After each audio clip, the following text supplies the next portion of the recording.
Over the past 40 years, video games have evolved to the point where they have become hard to distinguish from real life. Realistic textures, lighting, and character models have all helped to ground video games with a sense of reality.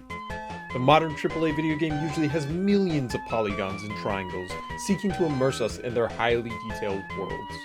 But what aspect of graphical fidelity is the most immersive? What singular piece of digital creation cements a video game status as an industry shaker and a Game of the Year contender? Well, I'm here to tell you it's not the gameplay, it's not the story, it's not the writing, animation, art style, music, or world. None of this matters when compared to the most important facet of the video game experience. The fruit.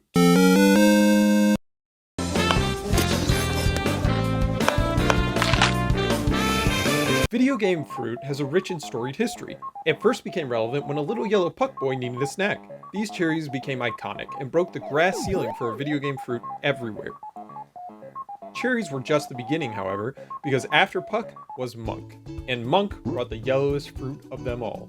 Donkey Kong Country gave us a delicious look into the world of the jungle and all its delicacies, solidifying the game as an instant classic.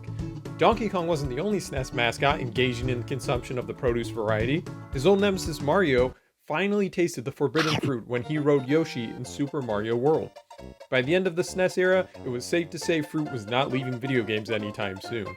In fact, it could be argued that video games had now become a medium specifically designed to give us digital fruit and nothing else. But how did fruit make the jump to 3D? Well, let's look at the Nintendo 64 and its wonderful varieties of delicious plant seed holders. First off is Mario's grand entrance into the third dimension. Mario 64 is not flushed with fruity goodness. Donkey Kong 64 is maybe the defining fruit game of the 64 era, giving not one, but 4 flavors of nanners to its adoring players. This generation also introduced us to the Sony PlayStation. And with it, a new platformer whose entire life revolved around fruit. Crash Bandicoot wasn't just chasing boxes, he was chasing the fructose-based edibles that were inside the boxes. By the time the Xbox hit the scene in 2001, fruit was an established icon of video games, and any new platform worth its salt needed to provide a natural sugary experience to entice players to make the jump. So what game did Bill bring to the table? After going through his catalog of games, he realized that the Xbox did not have a launch game featuring fruit.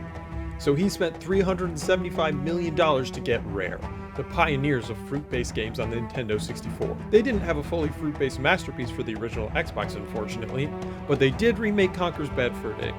That's the best I could do. The PlayStation 2 brought more Crash Bandicoot games in order to feed its fans, and the Nintendo GameCube had potentially the best fruit physics ever up to that point.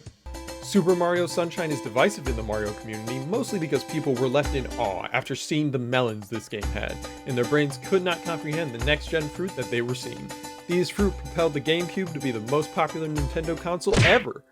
Nintendo needed something bold to follow up the GameCube with, so they went back to the drawing board and wondered, what's the next evolution of fruit-based gameplay? And they landed on the Wii. With the Wii's motion controls, real fruit interaction was finally achievable, and Nintendo set out proving it in many of their amazing Wii games. Over on the other side of the fence, Bill was back with his Xbox 360, launching with amazing games that truly captured the fruit sensation, like Viva Pinata. But Bill took it a step further, by getting Fruit Ninja on his Kinect system. Now you could truly interact with fruit like never before. Sony did not have a strong fruit game during the PS3 generation, unfortunately. This led to the system being overpriced and hard to work with. It would take almost all the way to the end of the generation for Sony to finally catch up on this. Modern Warfare 2 brought the fruit to the PS3 in a big way. It also solidified Call of Duty as a citrus staple for the foreseeable future.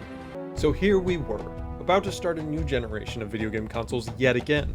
Xbox went first. Now everyone knows this conference and everyone knows what went wrong. Don Matrick didn't show a single banana, apple, watermelon, grape, orange, or cherry in the whole show. Everyone online was livid, of course. How can you launch a new system without something tangy, people asked? PlayStation responded with this short video. This is how you share your fruit on PS4. Thanks. PlayStation. And the generation for Xbox was over before it began. This kicked PlayStation 4 into the stratosphere, releasing banger after banger after banger after banger. Games that did nothing but spread the goodwill of Vitamin C. All of this while the Xbox One failed to get a single fruit-based game for most of its generation.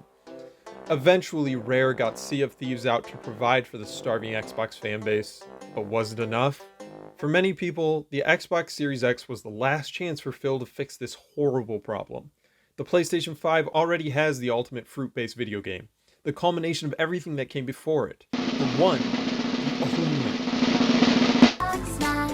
This game was the launch title consoles only dreamt of, being full of all types of food and snacks, but most importantly, fruit. So how does Phil respond? Does he make another Viva Pinata? Does he give Sea of Thieves even more fruit? Does he get console exclusivity for Fruit Ninja? No! Phil pays $500 million and spends 6 years making this. It's outrageous. It's unfair. The Xbox Series X had a chance to be good, but they couldn't even get the most important aspect of a Halo game right. Why would I play Halo Infinite when Call of Duty Modern Warfare is there with amazing pineapples and it was a last-gen game? I'm not a doomsayer, but Halo is dead. Xbox is dead. Phil is likely packing his bags as we speak. The console wars have ended.